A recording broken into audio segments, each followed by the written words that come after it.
night, a 10-year-old boy is struck by a van in a neighborhood driveway, and witnesses say the driver doesn't stay. Within minutes, police locate the vehicle, but the driver insists she was only going to get his mom. Everything starts with an emergency call from inside the preserves.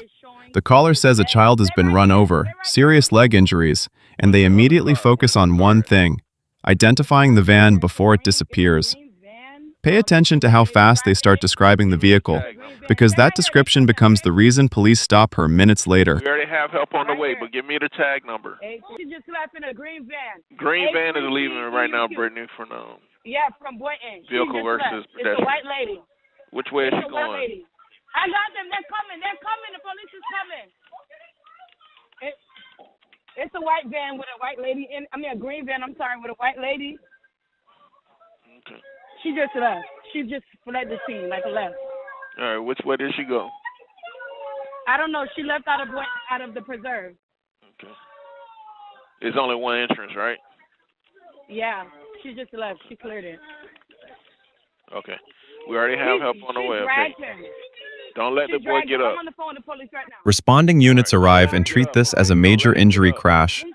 While medics are being called, officers begin the second job, securing witnesses and confirming the suspect vehicle's direction of travel. Okay. Mom is here. All right. Just try to get him to calm down, okay? Okay.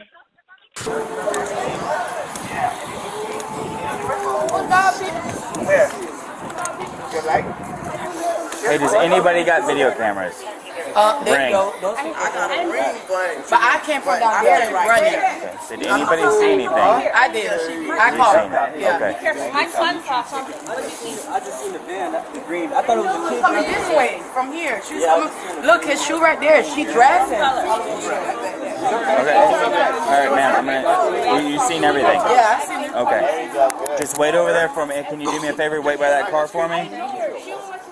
One witness tells officers she didn't see the very first moment of impact, but she did see the aftermath: the child down, the van still moving, and the driver stopping only briefly before getting back in.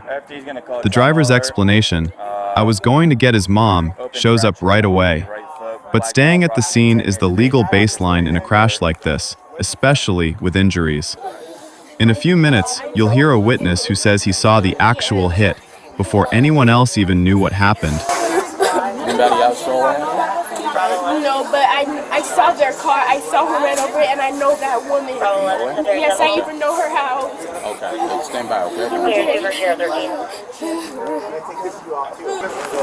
would she do that? If she sees the kids playing, please just stop.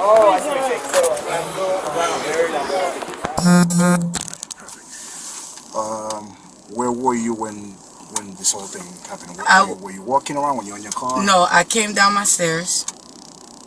And I heard him screaming, like I heard a child screaming from inside the house. I heard it already happening. Okay. And my kids was outside, so I ran out the door, like to check. So when I came outside, I seen him like on the floor, like screaming right here. Where the first black mark is. And she's still driving, so I'm like coming up, like, hey, hey, like this, like screaming. Still driving on the kids? Yeah, she's still going with the car. So I'm screaming, like, hey, like this to her. So I guess she see me going like this. She jumps out the car, and then she pick him up, and she's like, why would you jump in the front of a car while I'm driving? And she picked him up and just put him where you guys see him right now. And I ran up to him, and I just called 911, like instantly. I could tell she was going to leave. So I grabbed my phone, I called 911, and I told them this address right here. Well, 1860. And then I was like, sir, it looks like she about to leave. Because she was like, oh, I know his mom. I'm going to go to his mom. But you would have left the van there. She got back in the van. So he was like, what's the tag number? And I just kept saying it to him. And I'm like, in a green van, whatever the tag number is, I can't remember anymore. I tried to describe her. And then she made a turn in there, and she turned back, and she just left. Okay. Did you see the initial part where she hit the kid? I didn't see when she hit him. I seen he was already on the floor, and she kept driving. I didn't see when she hit him. When she was already on the floor, was the tire on him still? Yeah. Like on his leg? Yeah. Oh, okay. So which tire was it? She was driving this way, so this side. The front tire? Yeah. Okay, it was the front. For the record, it's the front right tire was still on the kid's leg. And then you're trying to signal. Yeah, trying to signal her to stop. And that's when she backed see up, or no, she just stopped her car, and then When she tried to pull him the first time, she couldn't pull him. She got in, she backed up a little bit, got out, and then she pulled him. She was like, why would you jump in the front of a car while I'm driving? And then she got back in the car. Which direction did she went? Straight. She went straight, but she turned right here. You see where these apartments are right here? You can turn right there. You can park there. Okay. She made a right there. Okay. And then she came back. She backed up. That's what my friend had on her Ring camera. She's like, I see when she backed up from my Ring. She backed up and she turned back and zoomed this way. Your friend has the video of her turning in there. She don't have the of her dragging her because she lives on the other side. Do you know who she is? The lady? The white. No, I always see her in here. I don't know who she is. Okay. Can you describe her for me? She have blonde hair. She had on I think a green or black jacket. She was driving a green van. She's skinny. Green van, skinny. And you gave the dispatcher the tag for the van, right? I kept saying it, but I can't remember it right now. Okay. Was anybody else in the car with her? No, it was just only her. And then her husband ran up here and said she went to the store. Okay. She'll be right back. Did you talk to her at any point briefly after yelling at her to stop or anything? Yeah, I was like, where you going? You got away. I called the police. She was like, no, I'm going to his mom. I know his mom. That's what she said she was getting in the car for. But I could tell she was lying. The way she was saying. It didn't look like she was going to go call the mom because you don't have to get back in your car. Okay. They live right there. Right. How did she seem to you when you talked to her? What do you mean? Like if she was... When you look at her, I mean, how did she seem to you? She looked scared. Like she was scared, but it didn't look like she was worried about him. She was like basically telling him why was he in the road. Okay. And she just drove off? And she just drove off. She went back this way. Okay.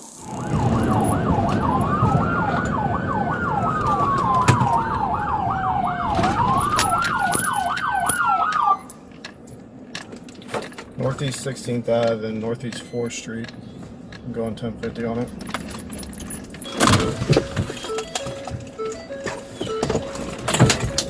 Minutes later, officers locate a matching van nearby. Listen closely. The driver immediately frames it as an accident and insists she left the scene for a good reason.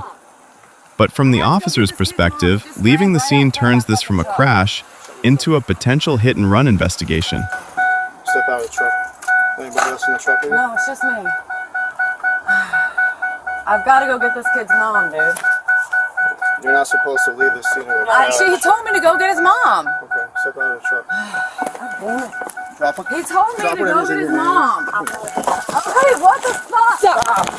Oh my God. Do not move. Okay. He told me to go get his mom.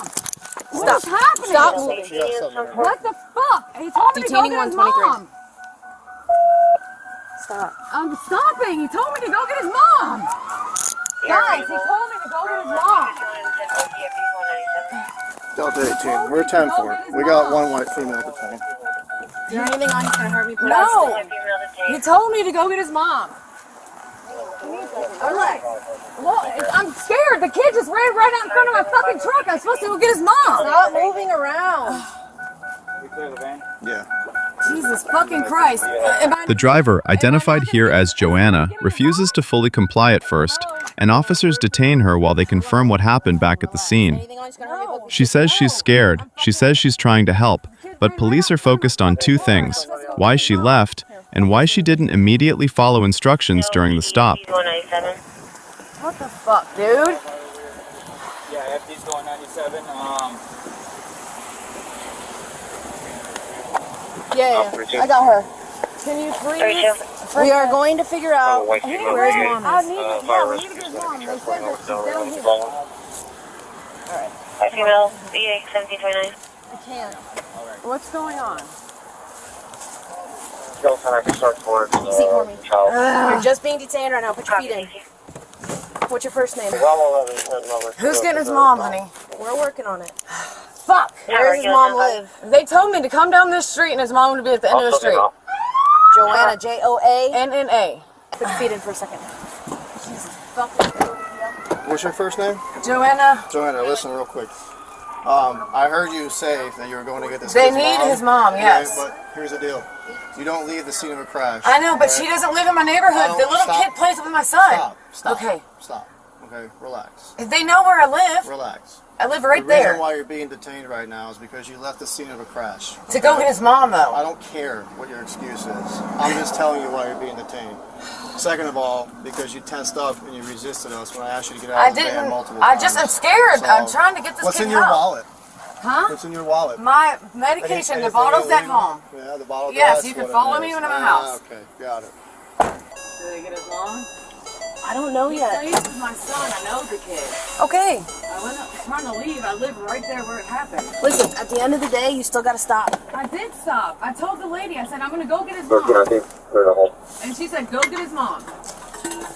The lady that was standing out front with me. I got out of the car. I checked. I got him out of the street. I set him down. He said, I need my mom. I know where his mom lives because he plays with my son.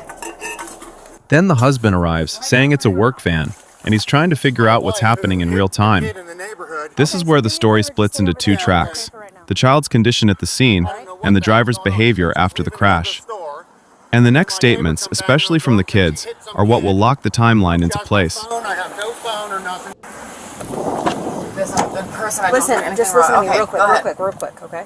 I didn't say you were being arrested. Okay. But if I ask you any questions, I have to do this. Okay. Okay? So let me just start over. Okay. Okay? Any statement can and will be used against you in a court of law. Okay? Do you understand all of those rights? Okay. That is just for if I need to ask you questions. Okay? I'm sorry. I don't do the whole cop thing. I'm a good girl. I don't get in trouble. I understand. Listen, at the end of the day, I'm not saying you're being arrested. I'm saying you're detained, and so just try to chill out for me for a little bit. Okay?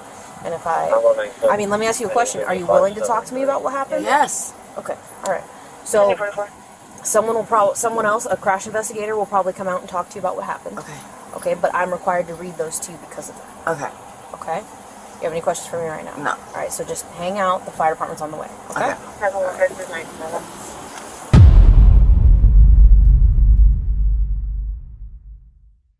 Alright, now that you've seen the body cam and heard everyone's statements, let's break this down carefully and fairly. No hot takes, no assumptions, just timeline, contradictions, and what the evidence seems to support. By the end of this breakdown, there are really three questions that matter most. 1. What happened at the moment of impact? 2. Why did the driver leave the scene? Was it help or was it flight? 3. And should she have been driving at all? And that third question, the driving status, becomes a bigger deal than it sounds at first. We'll come back to it. Here's what appears consistent across the call, the witnesses, and police response. A 10-year-old boy is struck by a green van inside the neighborhood. He suffers a serious leg injury. Witnesses describe an open fracture, and he's conscious, calling for his mom. Witnesses immediately call 911 and focus on identifying the vehicle, because within seconds, the van is reported to be leaving. And a few minutes later, officers locate a matching vehicle nearby, detain the driver, and begin sorting out what's true, while medics and crash investigators handle the scene. Now we get to the first major turning point, leaving the scene.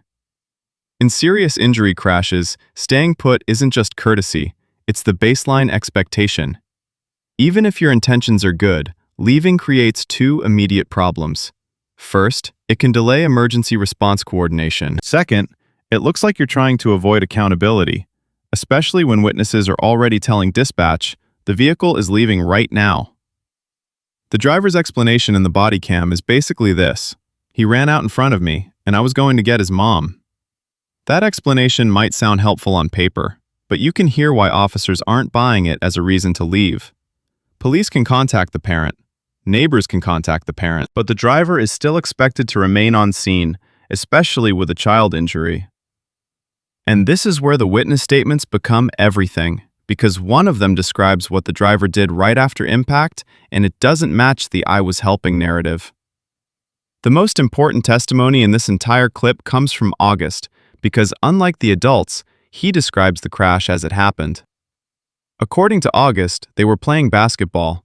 The ball dropped into the roadway. The child goes to pick it up, and the van comes through and hits him. He specifically says he didn't hear braking, and he describes the tire catching the child's foot.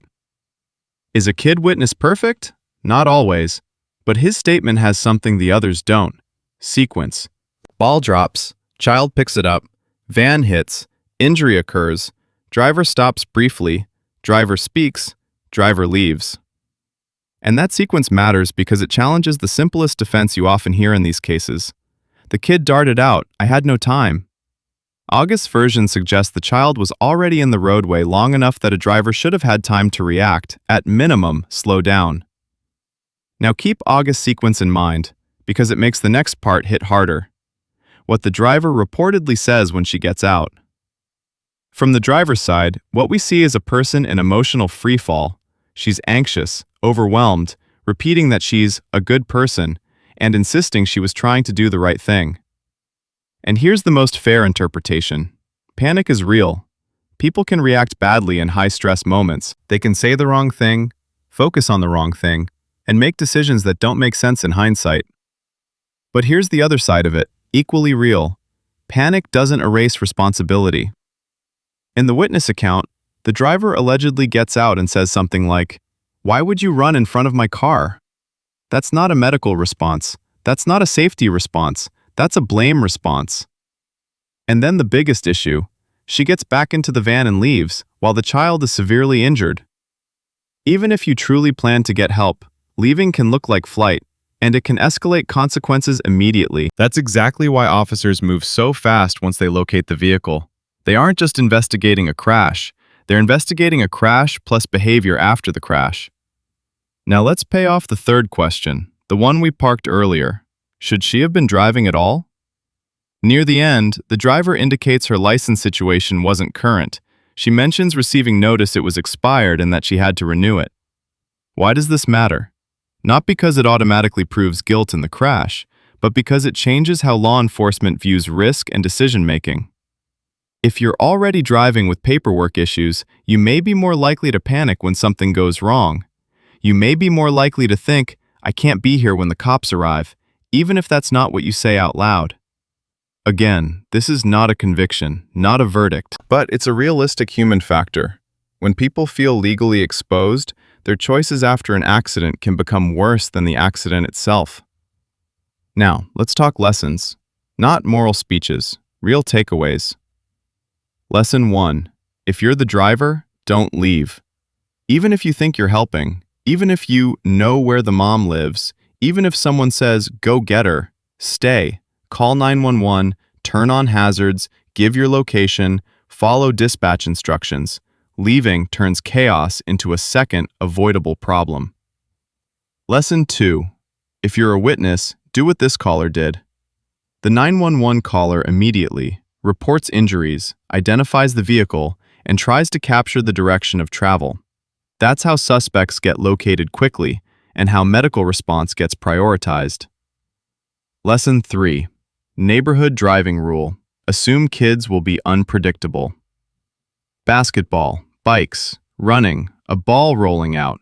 Even if the kid made a mistake, the driver has the heavier responsibility, slow speeds, scanning, and reacting early. Lesson 4.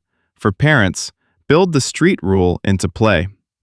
Kids will be kids, but basic boundaries help. Ball in the street equals stop and look. Car coming equals freeze. It's not about fear, it's about reflex. Lesson 5. For everyone watching, 2 things can be true. A crash can be accidental, and the aftermath can still be unacceptable. That's what makes these cases so emotionally charged. So where does that leave us? Based on what we heard, a child is seriously injured. The driver is identified and detained quickly. And the biggest controversy isn't only the impact, it's what happens after. The alleged blame, the departure from the scene, and the license question in the background. And I want to say this clearly. We're working from bodycam audio and witness statements. Those are not perfect. But when multiple accounts line up on the biggest points, the story becomes hard to ignore. If you want more neutral, evidence-based breakdowns like this, where we separate emotion from timeline, hit like, subscribe, and turn notifications on, because the next upload is another case where a single decision after the crash changes everything. And I want to ask you one question. Answer in the comments. Do you think leaving the scene was panic or a choice? Because in the next case, the driver also claims they were going to get help, but the video shows one detail that completely flips the story. Stay safe out there, slow down in neighborhoods, and I'll see you in the next one.